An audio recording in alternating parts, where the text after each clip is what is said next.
Hello guys, मेरा नाम है घनश्याम और आप देख रहे हो मिस्टर जी P755। दोस्तों, पिछले कुछ महीनों से मिस्टर इंडियन हैकर चैनल पर एक ऐसी सीरीज चल रही है जिसने पूरे यूट्यूब कम्युनिटी को दो हिस्सों में बांट दिया है। एक तरफ वो लोग हैं जो मानते हैं कि जो कुछ भी वीडियो में दिखाया जा रहा है वह पूरी तरह रियल है। वहीं दूसरी तरफ ऐसे लोग भी हैं जो मानते हैं कि यह सिर्फ एक एंटरटेनमेंट सीरीज है और इसमें बहुत सारी चीजें पहले से प्लान की गई हैं। अब इसी बीच एक बड़े यूट्यूबर ने इस पूरी सीरीज पर सवाल खड़े कर दिए हैं। उन्होंने अपनी वीडियो में कई ऐसे पॉइंट बताए हैं जिनकी वजह से सोशल मीडिया पर फिर से बहस शुरू हो गई है। सबसे पहले उन्होंने उस मर्सिडीज वाले हादसे की बात की जहाँ राहुल की गाड़ी स्टूडियो के अंदर बने गड्ढे में गिर जाती है। पूरी फेक है, काफी लोगों को वो रियल लग रहा है, बट इस वीडियो के एंड तक मैं ये प्रूव कर दूंगा कि वो पूरी सीरीज स्क्रिप्टेड है।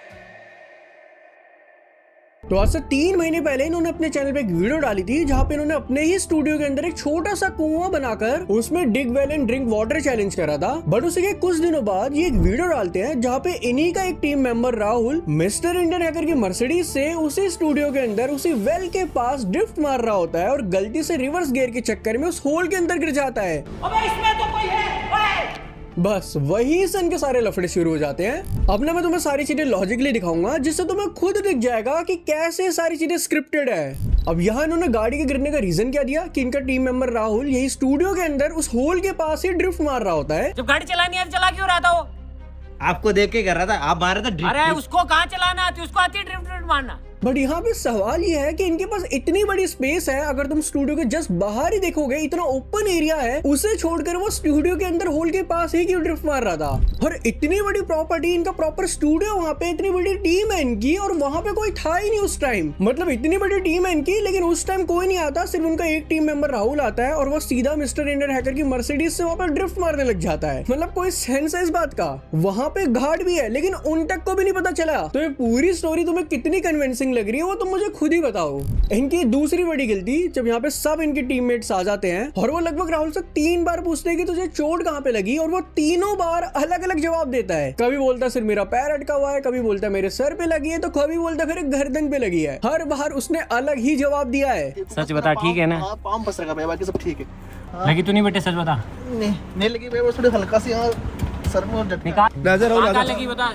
सर में तो नहीं लगी तेरे? सर में गर्दन में चोट। अरे यहाँ से दूर। तो ये कैसी चोट है जो हर बारी चेंज हो जा रही है? सब ये बोले जा रहे हैं कि उसे तो गाड़ी चलानी नहीं आती। बट उनका कहना है कि स्टूडियो के बाहर और आसपास इतनी बड़ी जगह मौजूद, लेकिन गाड़ी ठीक उसी जगह कैसे पहुंच गई जहां गड्ढा था। उनके अनुसार यह पहला ऐसा पॉइंट था जिसने उन्हें सोचने पर मजबूर किया। इसके बाद उन्होंने राहुल की चोट को लेकर भी सवाल उठाए। उनका कहना था कि वीडियो के अलग अलग हिस्सों में राहुल ने अलग अलग तरह की चोट की बात की, कहीं पैर की बात हुई, कहीं गर्दन की और कहीं सिर। इसी वजह से कई लोगों को लगा कि कहानी में कुछ गड़बड़ हो सकती है। इतना ही नहीं, उन्होंने कैमरा एंगल्स को लेकर भी चर्चा। उनका कहना था कि कई बार ऐसा दिखाई देता है जैसे कैमरे पहले से तैयार, जबकि अगर कोई घटना अचानक हुई हो तो हर एंगल से रिकॉर्डिंग होना थोड़ा अजीब लगा है। यही वजह है कि सोशल मीडिया पर कई लोग इस सीरीज को लेकर सवाल उठा रहे हैं। इसके बाद हॉस्पिटल वाले सीन को लेकर भी उन्होंने अपनी राय दी। अब तुम्हें एक और चीज देखने को मिलेगी कि जब राहुल को हॉस्पिटल ले जा रहे होते हैं तो बाहर तुम्हें हॉस्पिटल का नाम देखने को मिल जाएगा जो मित्तल हॉस्पिटल करके है, जो काफी अच्छा खासा बड़ा हॉस्पिटल है। वहाँ पे x ray, MRI scan, CT scan सब हो जाते हैं। बट जब ये बाद में एक्सरे की रिपोर्ट लेके आते हैं तो उसमें तुम्हें सिग्मा डायग्नोस्टिक सेंटर का नाम देखने को मिलेगा। और जिस हिसाब से रिकॉर्ड कर रहे थे इन्होंने कहीं भी ये चीज नहीं दिखाई कि ये एक्सरे वगैरह कराने के लिए कहीं और जा रहे हैं, जिसको देख के साफ साफ समझ आता है कि इनके पास कोई पुरानी एक्सरे की रिपोर्ट पड़ी होगी, वही उठा के वीडियो में दिखा दी। और ये जब एक्सरे देख भी रहे होते हैं तो कहीं से भी मुझे ये नेक के एरिया वाला एक्सरे तो नहीं लग रहा होता।